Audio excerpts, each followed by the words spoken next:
Vous avez déjà ressenti ce moment où quelque chose ne va plus dans votre couple, sans pouvoir mettre le doigt dessus? Peut-être que l'amour s'efface petit à petit. Mais comment en être sûr? Dans cette vidéo, je vais vous dévoiler les 5 signes qui montrent qu'il n'y a peut-être plus d'amour dans une relation. Attention, certains pourraient vous surprendre. Et souvenez-vous, reconnaître ces signes, ce n'est pas une fin, c'est une opportunité pour comprendre, agir et, qui sait, peut-être raviver la flamme. Alors restez bien jusqu'à la fin, car ces clés pourraient changer votre perspective sur votre relation. Indicateur 1, le manque de communication. La communication, c'est la base de tout couple. Quand elle commence à disparaître, c'est souvent un signe que quelque chose ne va plus. Symptômes concrets, les conversations deviennent superficielles, limitées aux obligations du quotidien. Qui va chercher les enfants? Qu'est-ce qu'on mange ce soir? Mais plus rien sur vos émotions, vos rêves ou vos inquiétudes. Un exemple marquant, imaginez, avant, vous pouviez passer des heures à discuter de tout et de rien, et maintenant, les silences gênants remplissent vos soirées. Pourquoi c'est un signal d'alerte? Quand l'envie de partager diminue, cela peut montrer que la connexion émotionnelle s'est affaiblie. L'absence de communication ouvre la porte aux malentendus et aux frustrations accumulées. Ce qu'il faut retenir, c'est que le silence émotionnel est souvent bien plus dangereux que les disputes. La communication, même imparfaite, maintient le lien vivant. Vous êtes-vous déjà retrouvé dans une situation où parler avec votre partenaire ressemblait plus à une corvée qu'à un plaisir? Partagez en commentaire. On passe au prochain indicateur. En passant, pensez à mettre un gros pouce bleu et à vous abonner à la chaîne car nous abordons des sujets tout aussi passionnants sur les relations et les émotions. Indicateur 2, l'absence d'effort ou d'attention. Quand on est amoureux, on fait naturellement des efforts pour l'autre.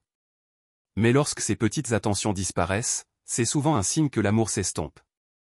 Symptômes concrets, vous vous souvenez de ces petites surprises? Ces messages juste pour dire « je pense à toi ». Si tout ça a disparu, remplacé par de l'indifférence ou une routine froide, c'est un signal à ne pas ignorer.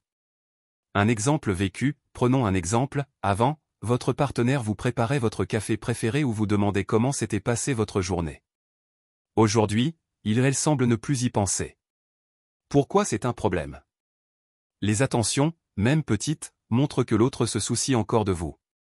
Leur absence peut indiquer un désintérêt ou une prise pour acquise de la relation. Cela peut aussi créer un sentiment de solitude ou de négligence dans le couple. Le manque d'effort, ce n'est pas seulement une question d'habitude, c'est souvent le reflet d'un désinvestissement émotionnel. Mais attention, il est toujours possible de raviver cette flamme en parlant ouvertement et en réintroduisant ces gestes dans le quotidien. Quelles petites attentions vous manquent le plus dans votre relation? Dites-le moi en commentaire. Prêt, pour le troisième indicateur? Indicateur 3, la perte d'intimité physique et émotionnelle. Dans un couple, l'intimité n'est pas seulement physique, elle est aussi émotionnelle. Et quand les deux disparaissent, c'est souvent un signal fort que l'amour s'est éloigné. Symptômes concrets. Les câlins, les baisers, les gestes tendres se font rares, voire inexistants. Mais au-delà de ça, il y a aussi une distance émotionnelle, vous ne partagez plus vos peurs, vos joies, vos rêves. Vous avez l'impression d'être des étrangers sous le même toit. Un exemple frappant. Par exemple, vous rentrez d'une journée difficile, mais au lieu de trouver du réconfort, votre partenaire semble détaché, occupé par autre chose, sans poser de questions sur comment vous vous sentez. Pourquoi ces critiques? L'intimité est le ciment du couple.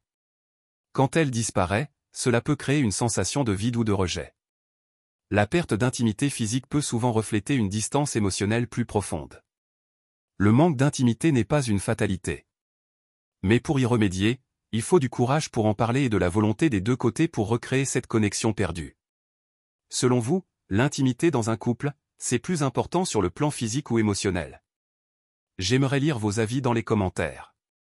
Passons au quatrième indicateur. Indicateur 4, le ressentiment et la critique constante. Quand l'amour s'efface, il laisse parfois place au ressentiment. Les compliments et les encouragements se transforment en critiques et en disputes à répétition. Symptômes concrets. Tout devient prétexte à conflit, une vaisselle mal rangée, une phrase mal interprétée, ou même un silence devient une source de tension. Vous vous sentez constamment jugé ou sur la défensive. Un exemple courant. Par exemple, au lieu d'un merci pour avoir fait un effort, vous recevez un reproche du type « tu aurais pu faire mieux ». Cela crée une spirale où chaque interaction semble pesante. Pourquoi c'est inquiétant? La critique constante érode l'estime de soi et crée une barrière émotionnelle entre les partenaires. Le ressentiment, lorsqu'il n'est pas exprimé ou résolu, finit par étouffer toute trace de complicité et d'amour. La clé ici, c'est d'apprendre à communiquer autrement, remplacer les reproches par des conversations ouvertes et respectueuses. Mais pour cela, il faut que les deux partenaires en aient envie. Est-ce que vous vous reconnaissez dans ce schéma de dispute constante? Si oui, comment faites-vous pour y faire face? Partagez vos expériences en commentaire. On termine avec le dernier indicateur. Avant de continuer, si le contenu vous plaît, pensez à mettre un gros pouce bleu et à vous abonner à la chaîne car nous abordons des sujets tout aussi captivants. Indicateur 5, le désintérêt pour l'avenir du couple. Quand il n'y a plus d'amour, l'envie de construire un futur ensemble disparaît souvent. Vous ne faites plus de projets, et chacun trace son chemin en solo. Symptômes concrets. Avant, vous rêviez de voyage, d'acheter une maison, ou même simplement de planifier un week-end ensemble. Aujourd'hui, ces discussions ont disparu, et l'idée d'un avenir à deux ne semble plus importante pour l'un ou les deux partenaires. Un exemple frappant. Vous proposez de prévoir des vacances pour l'été, et la réponse est vague ou désintéressée, on verra plus tard. Vous commencez à sentir que l'autre n'a plus envie de se projeter. Pourquoi c'est crucial? Les projets communs sont ceux qui donnent une direction au couple et renforcent l'impression d'être une équipe. L'absence de vision partagée peut signifier que la relation a perdu son sens ou son importance pour l'un des partenaires. Reconstruire des projets ensemble est possible, mais cela demande de raviver cette envie mutuelle de créer un futur à deux. Quels sont les projets qui, selon vous, renforcent le plus un couple? Partagez vos idées, ça pourrait inspirer d'autres personnes ici. Ces 5 indicateurs ne signifient pas forcément la fin d'un couple, mais ils doivent être pris comme des signaux d'alerte. Si vous vous retrouvez dans plusieurs de ces situations, c'est peut-être le moment de réfléchir à comment raviver la flamme ou, au contraire, à envisager une autre voie. Un message d'espoir et d'action pour conclure ce sujet. Alors voilà, vous connaissez maintenant les 5 indicateurs qu'il n'y a peut-être plus d'amour dans un couple. Mais attention, ces signes ne signifient pas toujours que tout est perdu. Au contraire, ils peuvent être une opportunité de réfléchir, de se remettre en question et, pourquoi pas, de reconstruire ensemble. L'amour demande des efforts, du temps, et beaucoup de communication. Si vous vous reconnaissez dans ces situations, ne restez pas seul. Parlez-en avec votre partenaire, un proche, ou même un professionnel. Ce premier pas peut tout changer. Si cette vidéo vous a aidé ou parlé, n'hésitez pas à mettre un like pour soutenir la chaîne et partager avec ceux qui pourraient en avoir besoin.